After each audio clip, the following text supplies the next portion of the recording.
Good morning, sir. Morning Priyanka. Attendance दे दीजिए आप लोग, नेम और रोल नंबर चैट बॉक्स में। Good morning sir. Good morning Akash. Good morning to all. Shivam भी आया request.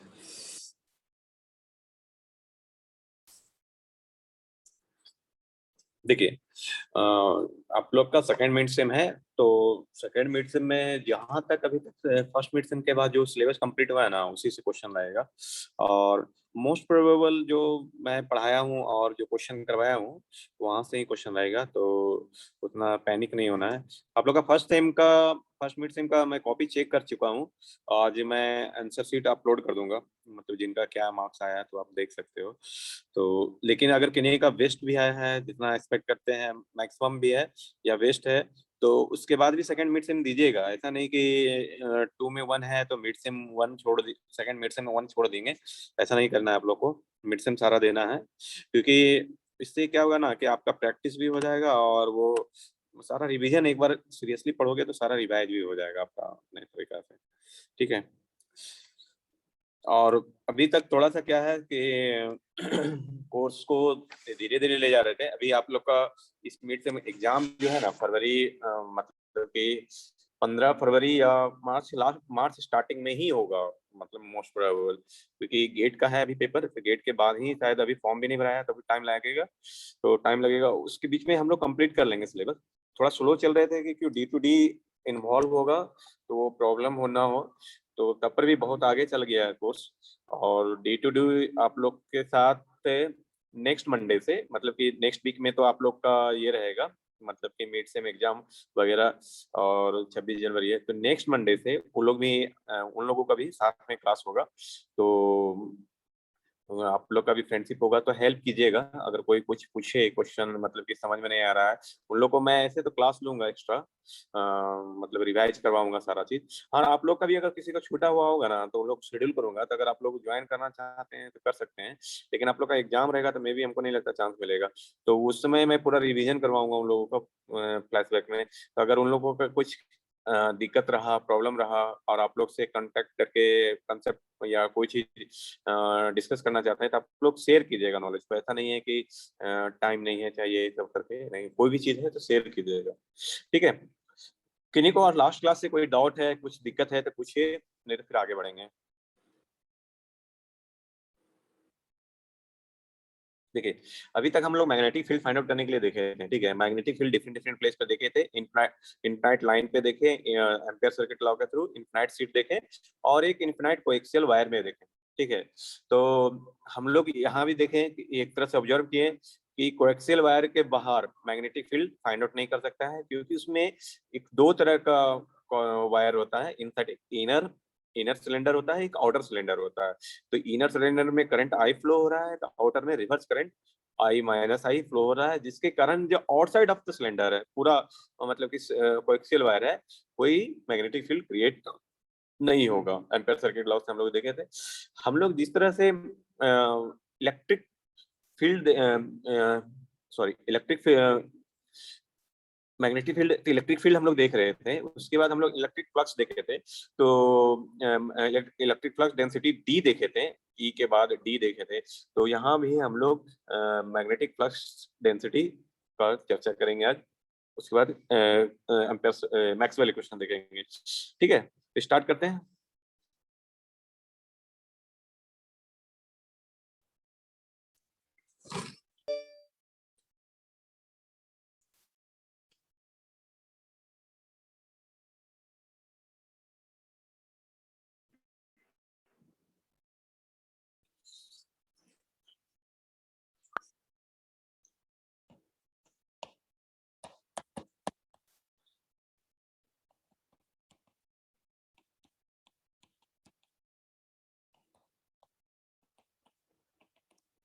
Magnetic flux density.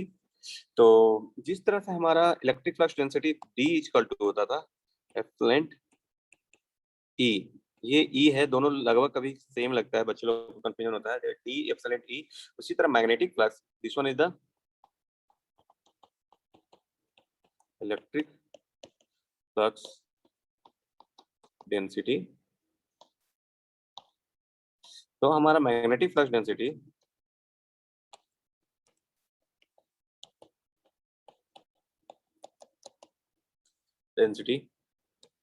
P equal to mu naught H है, जहां की mu naught equal to immunity is पर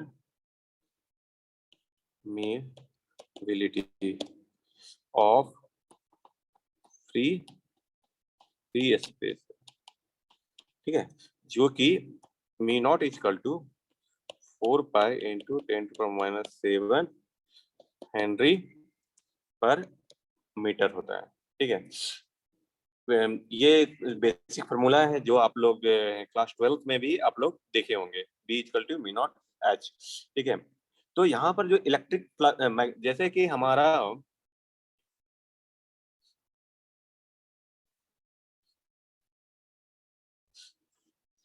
हमारा कि मैग्नेटिक फ्लक्स जो होता था साई, इलेक्ट्रिक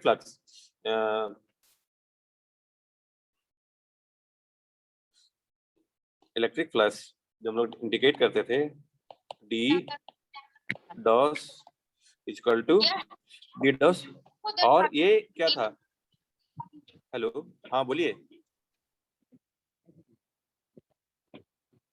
पूजा, आपका माइक ऑन है, अगर कुछ पूछना है तो पूछो बाबू, नहीं तो माइक ऑफ कर लो आप। आरे को ले ले, आरे को मोबाइल बोला दे बोला ले ले। पूजा,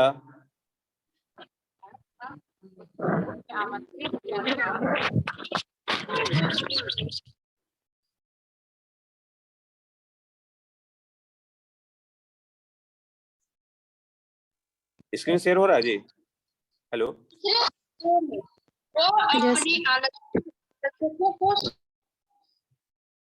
स्क्रीन शेयर हो रहा है? Hello, yes sir. ठीक, मतलब कि सब दिख रहा है ना आपको? Yes sir. ठीक है, तो electric flux density psi equal to integration D dot DS, और ये क्या था, इलेक्ट्रिक फ्लक्स हम लोग जो बोलते थे कि कोई चार्ज है और ये जो क्लोज सरफेस के सराउंडिंग जो पास कर रहा है, that is the electric flux. तो जो इलेक्ट्रिक फ्लक्स हमारा जो था इक्वल टू वो चार्ज, नेट चार्ज इसके बराबर था, मतलब कि नेट चार्ज, ठीक है। तो यहाँ पर मैग्नेटिक फ्लक्स डेंसिटी जो है, मैग्नेटिक फ्लक्स जो है आपका, मैग्नेटिक फ्लक्स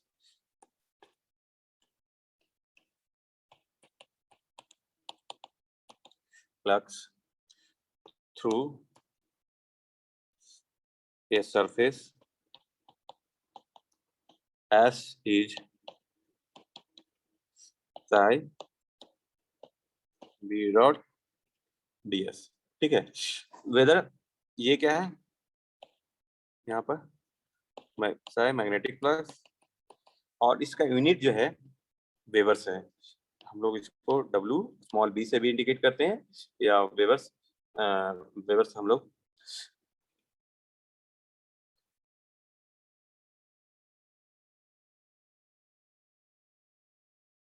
ठीक है। तो यहाँ तक के ये था, लेकिन जैसे कि हम लोग आप लोग देखते होंगे कि मैग्नेटिक फील्ड जो होता है, मैग्नेटिक मटेरियल है कोई, तो वहां पर क्या है, नॉर्थ पोल साउथ पोल है। तो यहाँ पर जो क्या है कि नॉर्थ पोल से फ्लक्स निकला वो साउथ पोल में इन कर जाएगा, नॉर्थ पोल से निकलेगा साउथ पोल में इन करेगा, और मे बी डायरेक्शन अलग अलग हो, लेकिन जो भी है आपका नॉर्थ पोल से निकलेगा और साउथ पोल में इन कर जाएगा। तो हम एक चीज ऑब्जर्व करते हैं, जब कोई क्लोज सरफेस पे आप लोगे, तो क्लोज सरफेस पे आप फ्लक्स फाइंड आउट करने लगोगे, तो कि पर्टिकुलर क्लोज सरफेस पे कितना है, तो total flux close surface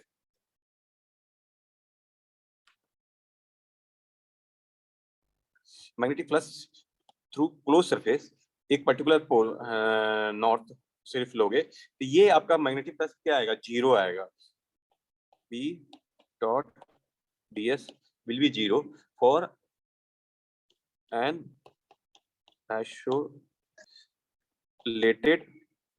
magnetic charge,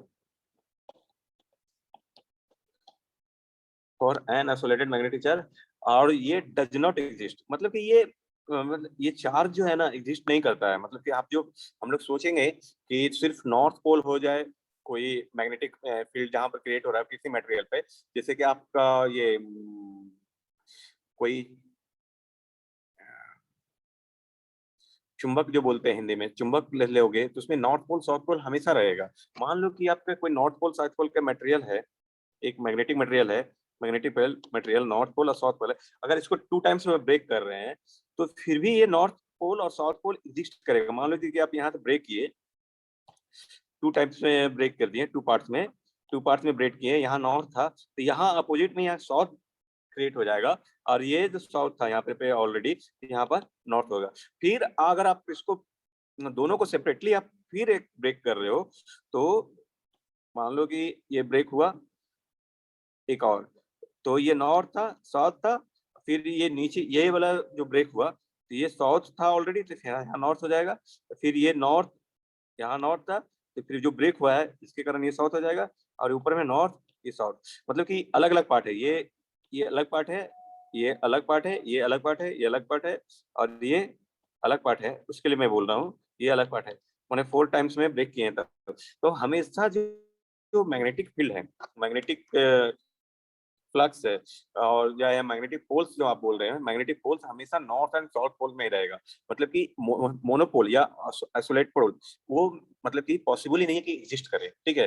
तो अगर वहां पर मान लीजिए कि आप कंसिडर कर रहे हैं थ्योरेटिकली, तो total flux through surface magnetic field, तो वहां पर क्या होगा, वहां पर वो फ्लक्स ही नहीं होगा, वो जीरो होगा। अब फ्लक्स नहीं है मतलब जीरो, मतलब क्या है, वो मैग्नेट क्रिएट ही नहीं हुआ है, मैग्नेटिक है नहीं है, मैग्नेटिक फील्ड ही नहीं हुआ।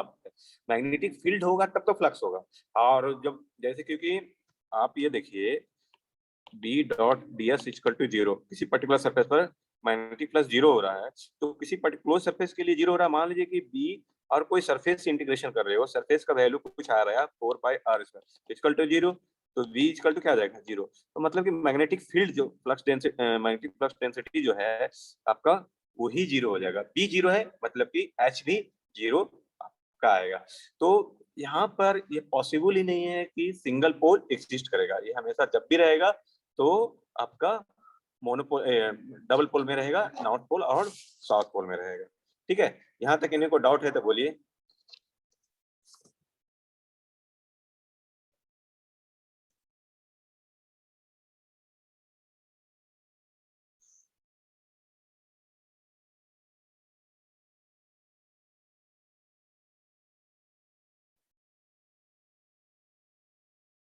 तो देखिए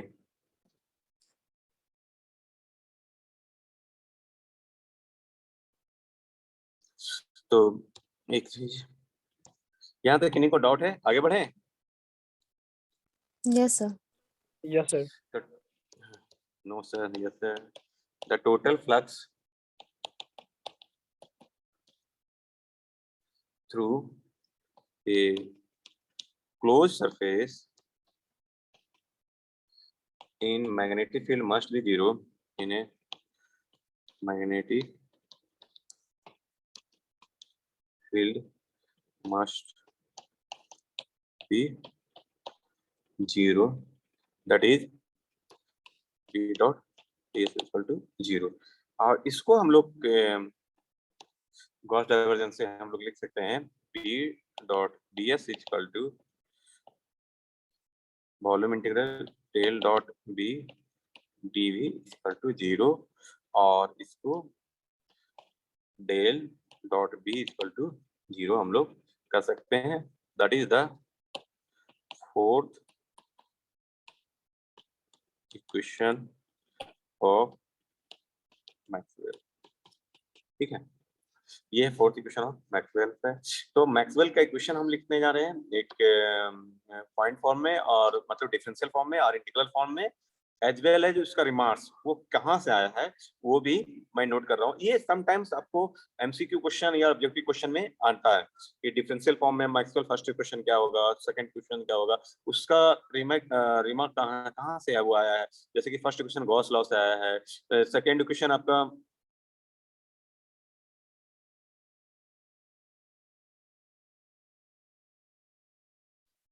ठीक है। तो उसके बाद जैसे कि डेल डॉट बी है, तो जो भी सेकंड वाला है, फोर्थ वाला है, non existence of magnetic field monopole, मतलब कि ये इंडिकेट कर रहा है कि एग्जिस्टेंस ऑफ मोनोपोल का मैग्नेटिक फील्ड में पॉसिबल नहीं है। फिर डेल क्रॉस ई है 0, E dot D L 0, conservative nature of electrostatic field, मतलब कि इलेक्ट्रोस्टैटिक फील्ड जो है कंजर्वेटिव नेचर में रहेगा। Del cross H equal to J, जो कि एम्पियर्स लॉ से आ रहा है। तो ये सारा आपको एक जगह अरेंज कर देते हैं।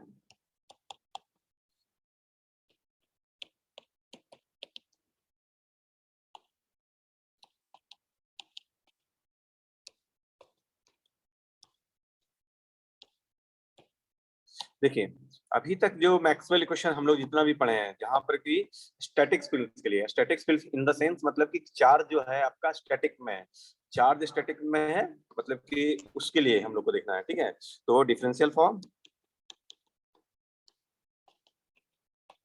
डिफरेंशियल, इंटीग्रल,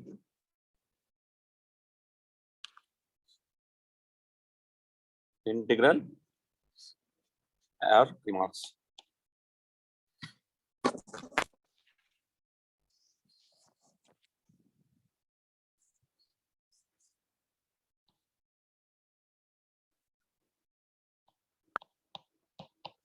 रिमार्क्स, तो डिफरेंशियल फॉर्म में जो है फर्स्ट है del dot D equal to rho V, और इसी को इंटीग्रल फॉर्म में हम लोग कर सकते हैं D dot T S equal to rho V D we.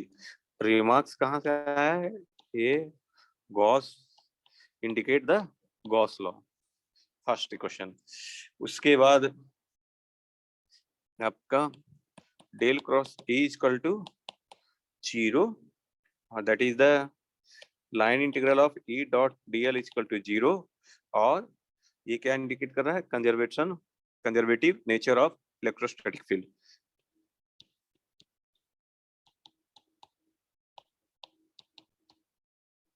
Nature of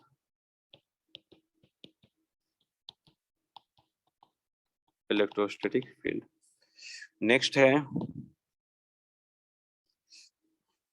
del cross H equal to GA और del dot DL equal to GA dot DS। ये इंडिकेट कर रहा है एम्पेयर्स लॉ। उसके बाद del dot V equal to 0,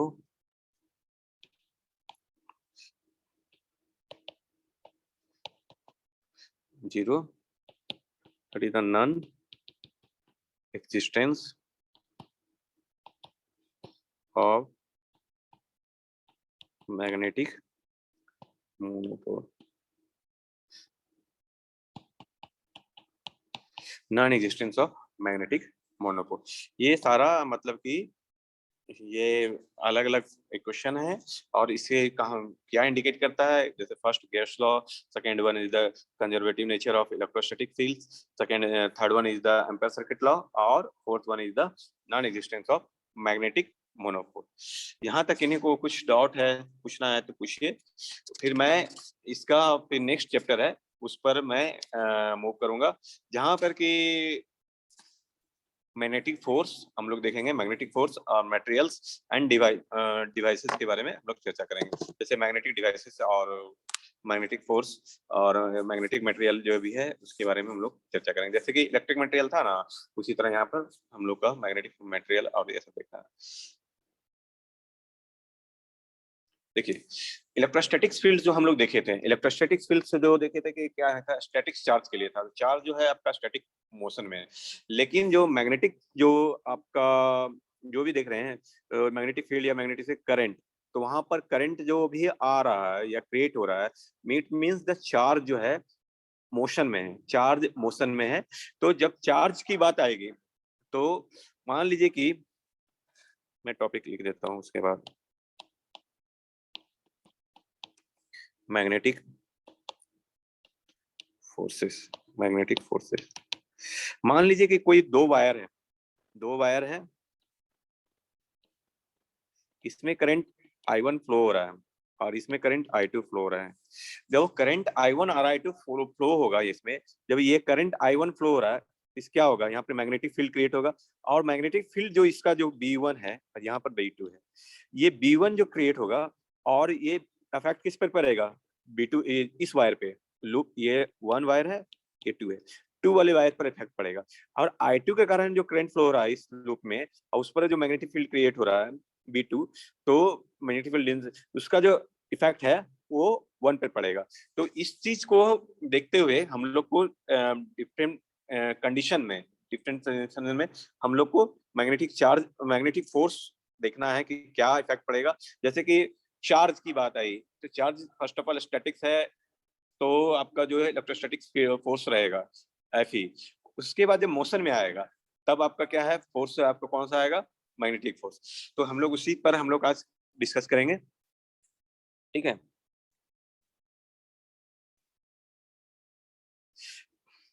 देखिए,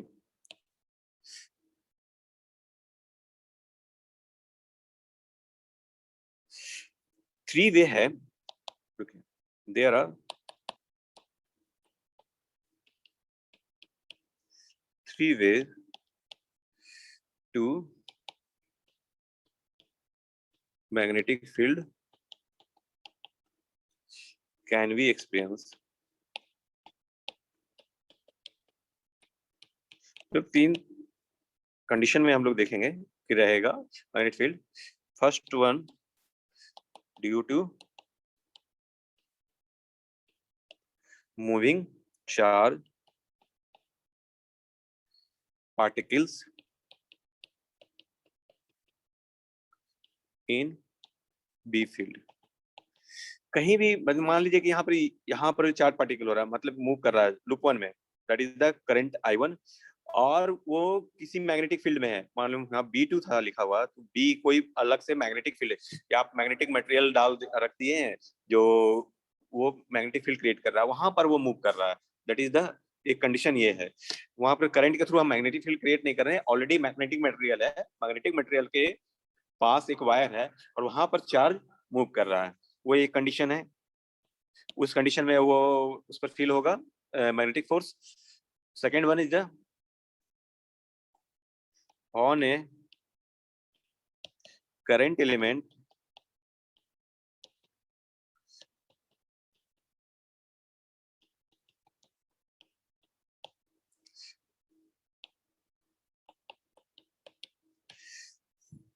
एक तो चार्ज मूविंग है, और एक कह सकते हैं कि करंट एलिमेंट, मतलब कि किसी में वायर में करंट फ्लो हो रहा है, करंट है उसमें, उस वहां पर जो मैग्नेटिक फील्ड के पास रखा हुआ है उस पर जो फोर्स क्रिएट हो रहा है वो। सेकंड, थर्ड वन है जो मैं डिस्कस किया हूँ, between two current element, between two current element. तीनों कंडीशन में हम लोग आप लोग को मैग्नेटिक फील्ड हम लोग को फाइंड आउट करना है और मैग्नेटिक फोर्स देखना है कि तीनों कंडीशन में क्या होगा।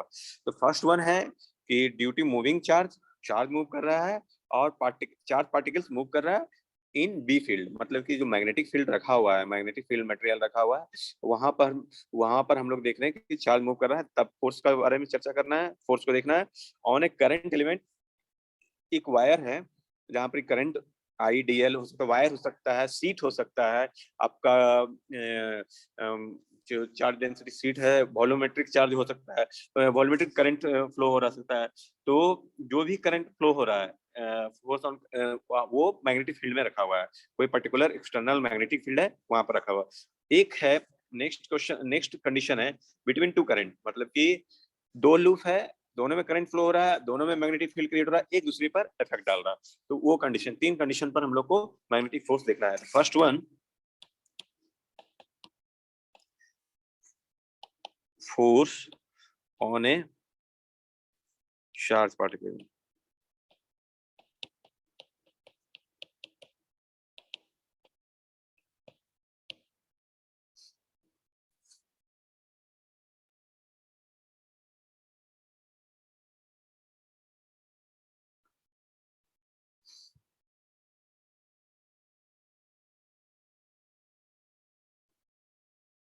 देखिए, चार्ज पार्टिकल की बात आए तो चार्ज है तो फर्स्ट ऑफ ऑल मूव करने के पहले कहीं भी वो स्टैटिक कंडीशन में रहेगा, वो चार्ज रहेगा, तो वहां पर ये आपको कुछ ना कुछ इलेक्ट्रोस्टैटिक फील्ड आपको मतलब कि क्रिएट होगा, और उसके कारण इलेक्ट्रोस्टैटिक फोर्स वहां पर एक लगेगा, एफ ई क्यू, जो कि आप ऑलरेडी डिफाइन कर चुके हैं। F E equal to electrostatic force, that is the this one is the electrostatic force, electric force। और स्टेशनरी होने के कारण चार्ज जब कहीं भी स्टेशनरी स्टार्टिंग या बीच में स्टेशनरी रहेगा तब उस पर इलेक्ट्रिक फील्ड ई, ठीक है। तो ये तो इलेक्ट्रिक फील्ड हुआ, इलेक्ट्रिक फोर्स। और उसमें जो मैग्नेटिक फोर्स लगेगा, जो मूविंग में मोशन में रहेगा, मैग्नेटिक फोर्स जब रहेगा मूविंग मोशन में रहेगा,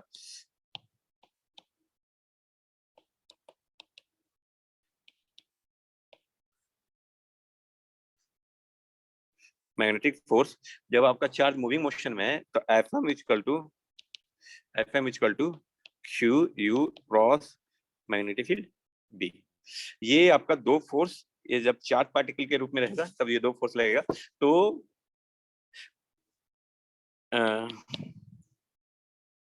टोटल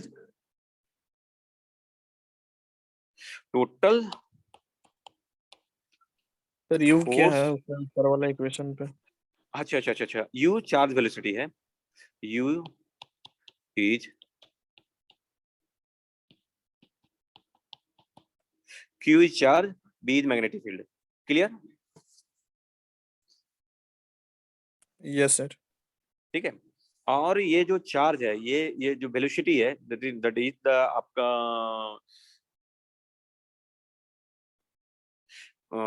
वेक्टर फॉर्म में रहेगा, ठीक है। किसी को एक पर्टिकुलर डायरेक्शन में ये मूव करेगा, ऐसा नहीं है कि मतलब कि इसका डायरेक्शन नहीं रहेगा, डायरेक्शन में रहेगा, ठीक है। और जो आपका जो यहाँ पर मैग्नेटिक फोर्स है, आपका जो डायरेक्शन, मान लीजिए कि कोई एक्स डायरेक्शन में मैग्नेटिक फील्ड लग रहा है, एक्स डायरेक्शन में मैग्नेटिक फील्ड लग रहा है, और चार्ज मूव कर रहा है वाई डायरेक्शन में, वाई डायरेक्शन में, वाई डायरेक्शन में चार्ज मूव कर रहा है यू वाई, तो आपका जो एफ एम होगा, फोर्स जो क्रिएट होगा, वो जे डायरेक्शन में क्रिएट होगा। क्योंकि आप देख रहे हैं दोनों में क्रॉस प्रोडक्ट है, अब दोनों का परपेंडिकुलर, दोनों का परपेंडिकुलर जो है आपका ये मैग्नेटिक फोर्स आपको अप्लाई होगा, अपने यहाँ पर क्रिएट होगा। तो टोटल फोर्स ऑन चार्ज जो होगा F equal to F E plus F M, ठीक है। तो F E plus F M, तो आप यहाँ पर इक्वेशन 1 और ये इक्वेशन 2 दोनों को ऐड कीजिए, तो Q E plus Q U cross B, यहाँ से क्यू आपका आउटसाइड आ जाएगा, क्यू, तो E plus U cross B. और ये आप जानते होंगे, ये F equal to Q E plus U B, ये कौन सा है, कौन सा इक्वेशन इससे बोलते हैं? 12th में पढ़े होंगे आप लोग, कोई बताइए, बताइए। नॉनज लॉरेंज फोर्स, इस फोर्स को हम लोग बोलते हैं Lorentz force. It is it related to mechanical force और इलेक्ट्रिकल फोर्स, मतलब कि दोनों यहाँ पर लग रहा है, ठीक है। और आप इसको कोरिलेट कर सकते हैं, एफ इक्वल टू मैकेनिकली, जब आपको F equal to sorry M A होता है, और M A equal to M D U upon D T velocity थे, और टी इक्वल टू क्यू आपका E plus U cross B, इस तरह से भी कोरिलेट कर सकते हैं। जहां पर कि ये डीवी अपन डी टी है, जो आपका न्यूटन सेकंड लॉ से जो हम इसको कोरिलेट करते हैं, तो यहाँ पर आपका जो पार्टिकल का चार्ज, पार्टिकल का नहीं, जो डिवाइस पर पार्टिकल चार्ज रहेगा उसका एक्सेलरेशन, ठीक है। तो यहाँ तक किन्हीं को डाउट है तो पूछिए कहीं भी।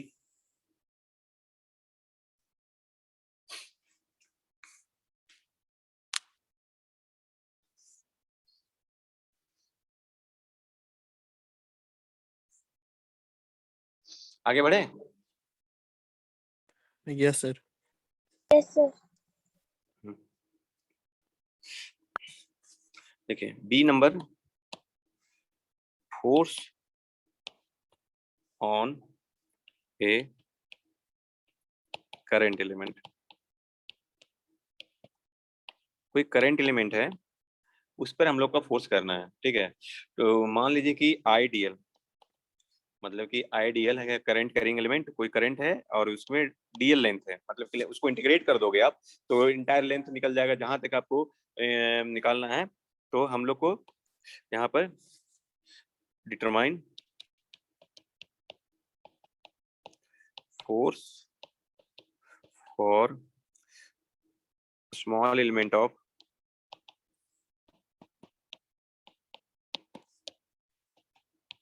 करंट कैरिंग वायर, मतलब उसका स्मॉल लेंथ के लिए हम लोग देख रहे हैं, ठीक है। तो हम लोग प्रीवियसली आप लोग देखे होंगे दो तरह का करंट होता है, ये आई जो बोले थे कंडक्शन करंट होता है, और जे कन्वेक्शन करंट आप लोग को बताए थे वहां पर करंट डेंसिटी में भी। तो convection current J equal to हम लोग लिख सकते हैं रो भी और यू, यू जी वेलोसिटी, ठीक है। ये आप लोग का डिस्कस किया हुआ है। तो और यहाँ पर इसके लिए इक्वेशन 1 इस टॉपिक के लिए, और करंट एलिमेंट के लिए हम लोग जैसे कि मान लीजिए कि करंट आई डीएल हुआ, तो इक्वल टू मतलब कि लीनियर करंट, मतलब कि वायर हुआ तो आईडीएल, सीट हुआ केडीएस, और वॉल्यूमेट्रिक एलिमेंट रहा तो जे डीवी। ये आपका मतलब कि इक्वल है, मतलब कि कुछ भी हो सकता है, that is the part equal J DV. यहाँ तक किन्हीं को डाउट है तो बोलिए।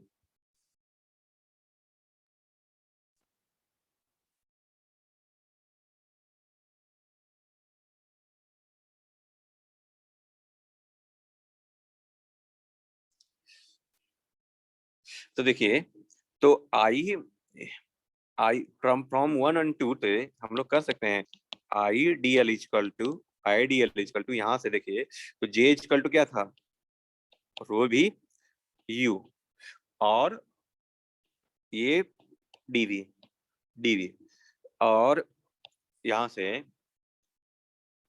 इक्वल टू, रहने दीजिए इसको, ठीक है। और आई इक्वल टू, यहाँ से इसी को मॉडिफाई कीजिए क्वेश्चन को, हम equation 2 and first from 1 and 2 हम लोग फाइंड आउट किए I D L equal to rho v u DV. अब आई के इक्वल टू हम लोग लिखते हैं D Q upon D T, और आपका ये डीएल है, सॉरी कुछ हो गया, ये इक्वेशन थर्ड को मॉडिफाई कर रहे हैं, ये डीएल है, और इसके के लिए क्या है, रो भी यू डीवी, और ये D Q equal to DL upon D T, और आपका रो भी यू डीवी, और आपका जो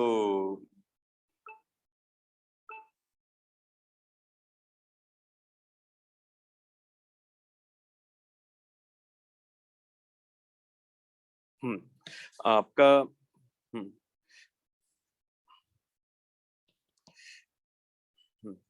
और D Q equal to D Q और डीएल अपॉन डी टी क्या हो गया, जो लेंथ है उसको डिफरेंशिएट कर रहे हैं, तो ये यू आ जाएगा वेलोसिटी, और रो वी यू डीवी।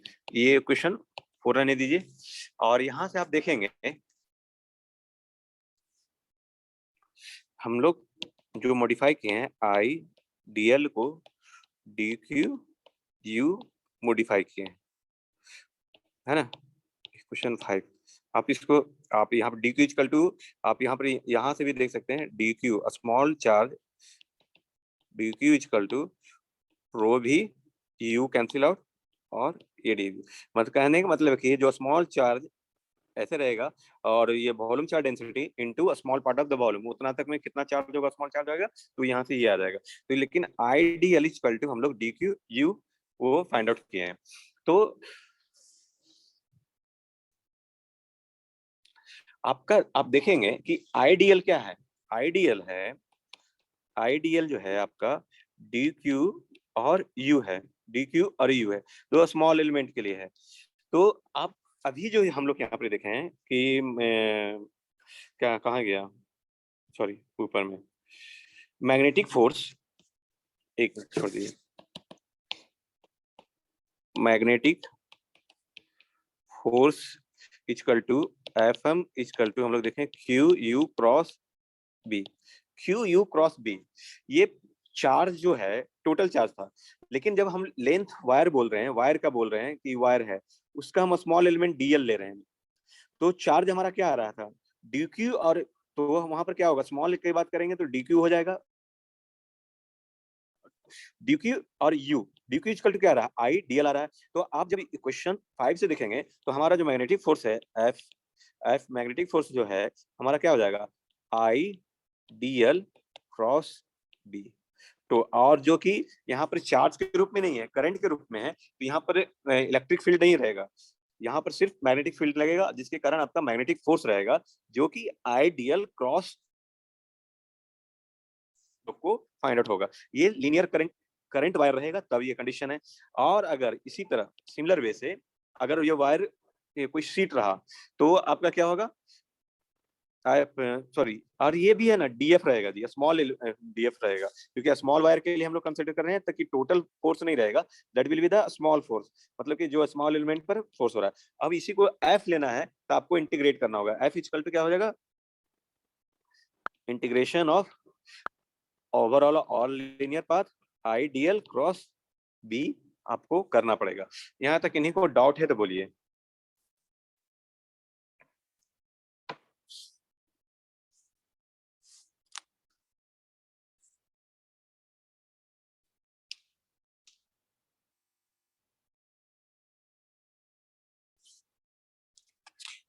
यहाँ तक इन्हीं को डाउट है तो बोलिए।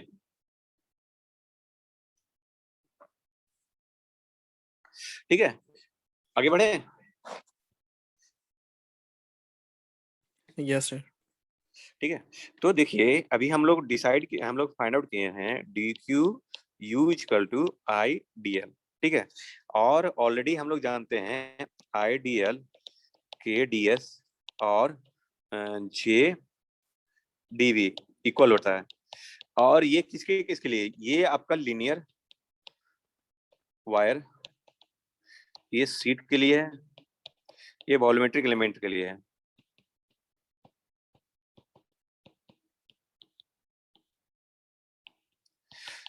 तो अब जो है हमारा जो करंट है, करंट जो फ्लो हो रहा है सीट में फ्लो हो रहा है, तो सीट के लिए, फॉर सीट के लिए क्या हो जाएगा, for sheet DF equal to वहां पर आइडियल है तो K DS cross B, K DS cross B, और एफ जो होगा आपका इंटीग्रेशन के डीएस और बी। अब बताइए यहाँ पर क्या सा होगा इंटीग्रेशन, ऊपर वाले में इंटायर क्लोज पाथ था, क्लोज पाथ मतलब कि जो लीनियर है वो, यहाँ पर क्या हो जाएगा, इंटायर सरफेस आपका जो है पूरा सरफेस के लिए होगा। और उसके बाद उसी तरह वॉल्यूमेट्रिक एलिमेंट के लिए